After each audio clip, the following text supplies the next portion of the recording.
Bem-vindos ao Aging Back Podcast, um projeto onde falamos sobre a ciência por detrás do envelhecimento, de como potenciar a saúde e de envelhecer melhor e já agora mais devagar. Eu sou Alexandra Matias, médica ginecologista e obstetra com diferenciação em medicina fetal e professora catedrática de ginecologia e obstetrícia da Faculdade de Medicina da Universidade do Porto. Este projeto, Aging Back Podcast, é um projeto que apresento como mulher, como médica, como mulher menopáusica na primeira pessoa. É um projeto de quem gosta de falar de ciência, até porque a vida com ciência é mais fácil. Entende-se melhor, aceita-se melhor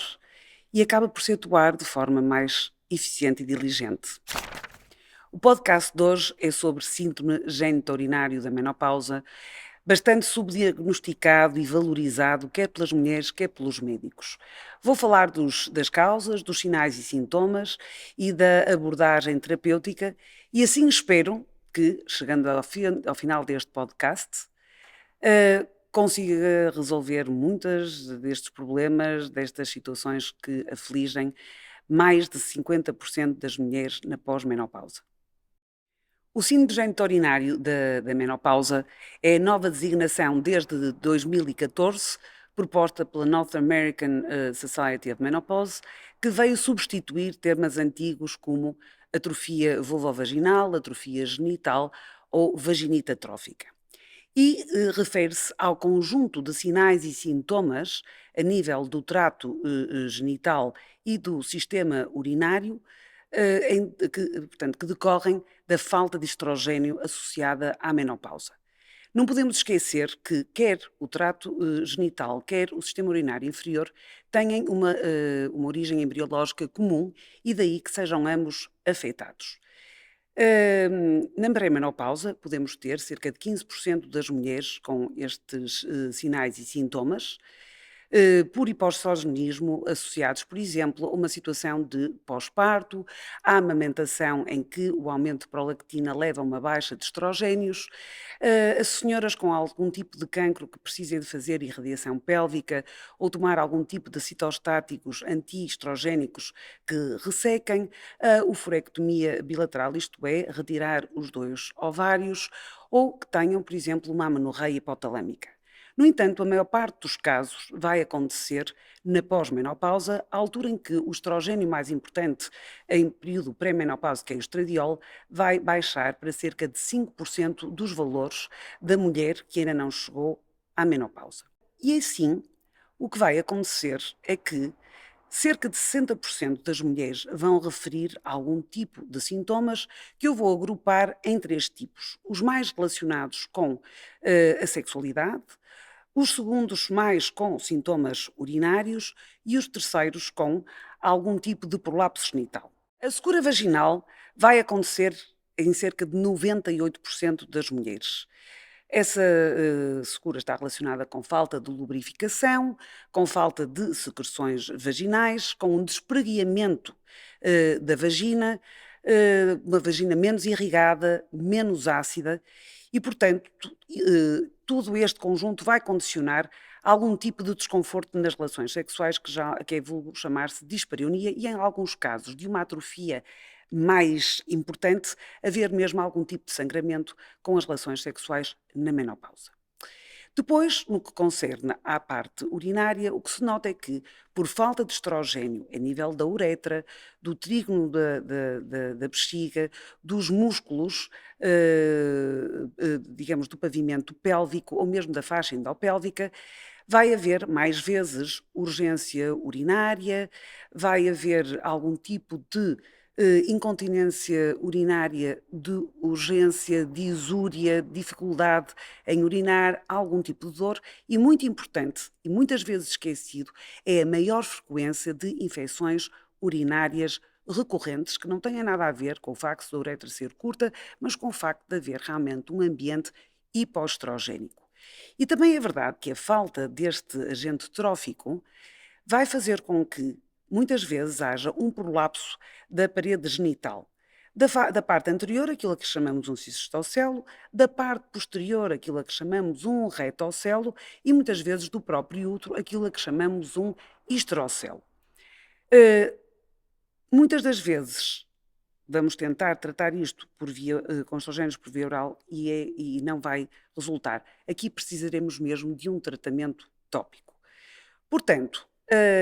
esta é um tipo de sintomatologia que muitas vezes as senhoras têm alguma dificuldade em apresentar ao médico, para já porque olham para ela quase como uma consequência natural do envelhecimento e que não há muito a fazer e que têm de aceitar, e muitas vezes porque têm algum tipo de constrangimento em falar ao seu médico. E mesmo os médicos acabam também por se quase se esquecer de abordar esta temática,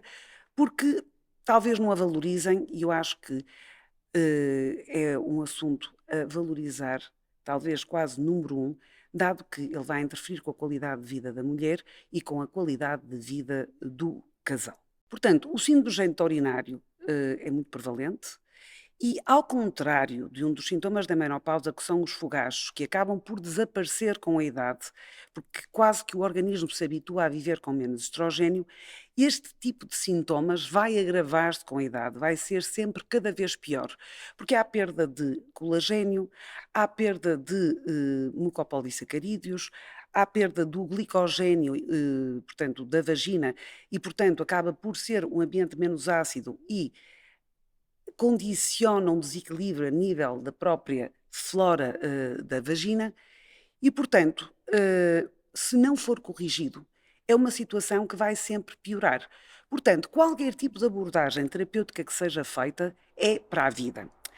Como é que então nós vamos tratar,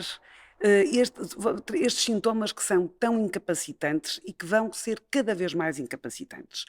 Se por acaso os sintomas são de leves a moderados, podemos, portanto, adotar tratamentos não hormonais. Os 2 que mais se usam serão portanto, os lubrificantes vaginais e os hidratantes vaginais. O lubrificante vaginal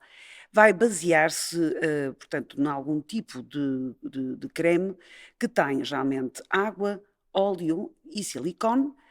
que vai ser usado no imediato para a relação sexual, no sentido de diminuir a secura e aumentar o grau de lubrificação, mas no fundo tem uma ação imediata, enquanto que os hidratantes vaginais são bioadesivos e têm, digamos, a sua base mais, por exemplo, no ácido hialurónico, que vai chamar a água e vai então aumentar as secreções vaginais e imitá-las e de alguma forma também acidificar a vagina. Portanto, os dois juntos, com uma alteração de estilos de vida, como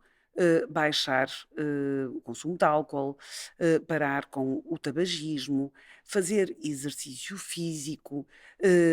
fazer uma alimentação saudável, nomeadamente utilizar a vitamina D e a vitamina E. Tudo isto junto pode realmente melhorar nos casos que não são os casos graves. Nos casos mais graves e em que não haja contraindicação, como por exemplo mulheres que tenham tido um cancro da mama ou um cancro do endométrio, que sejam estrogênio-sensíveis, podemos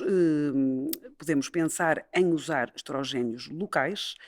Existe nomeadamente o estriol ou o estradiol, colocados na vagina uma a 2 vezes por semana à noite, que vão acabar por fazer de conta que são os ovários postiços,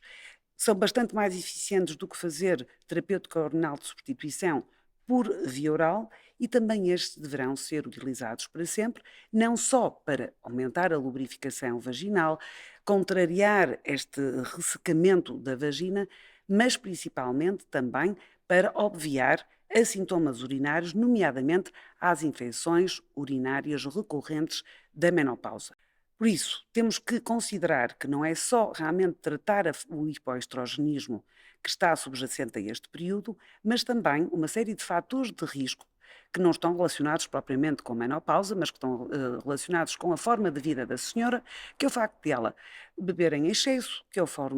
facto de ela fumar, de estar a fazer algum tipo de tratamento que lhe baixe o estrogênio, nomeadamente algum tipo de cancro em que seja realmente necessário ou fazer a radiação pélvica ou usar citostáticos, a pouca hidratação, hum, e o facto de haver de alguma forma uma abstinência sexual ou uma redução do número de relações sexuais. Portanto, tudo isto, junto com os tais hidratantes e lubrificantes, e eventualmente usar os tais estrogénios locais para a vida, podem resolver o síndrome genitourinário que aflige realmente uma grande proporção de mulheres na menopausa, subdiagnosticado, não valorizado e que tem uma solução a 100%. Para aquele nicho de senhoras que realmente tenham cancro da mama e não vão poder fazer, nomeadamente os estrogénios, há a possibilidade in extremis de utilizar compressas com lidocaína antes do ato sexual na zona do introito vulvar e que, como anestesia de alguma forma, pode realmente melhorar, portanto, a sensibilidade da senhora durante o ato sexual. Coisas promissoras existem, mas ainda não verdadeiramente testadas, como por exemplo o osmifeno, a possibilidade de utilizar fitoestrogénios, como o Equol, ou então também usar suplementos com vitamina E e D, que apesar de parecerem melhorar, ainda não estão verdadeiramente demonstrados cientificamente. Assim, fazendo um resumo daquilo que nós podemos esperar de um síndrome geniturinário da menopausa, temos sintomas que são os mais prevalentes, cerca de 60% das mulheres acabam por referi-los de uma forma mais ou menos intensa, que é a secura vaginal, a falta de lubrificação, a falta de secreções, a dificuldade, portanto, da penetração, algum tipo de dispareunia, portanto, de dor na relação sexual. Também os sintomas urinários, como por exemplo a disúria, portanto a ardência ao urinar, algum tipo de incontinência urinária de urgência, alguma frequência urinária e as infecções urinárias da menopausa, e naquelas senhoras principalmente que tiveram um parto vaginal, geralmente instrumentado, mais complicado, podem vir a ter prolapsos genitais e, ao colocarem este tipo de estrogénios locais, podem fazer como que um lifting e contrariar o prolapso, não, obviamente não o corrigindo, mas também aumentando a irrigação da zona vaginal e vulvar, e assim tudo aquilo que for feito em termos de cirurgia acabar por ter uma cicatrização mais fácil, por haver uma vasodilatação e um aporte sanguíneo maior a esta região. Para saberem mais sobre o meu trabalho,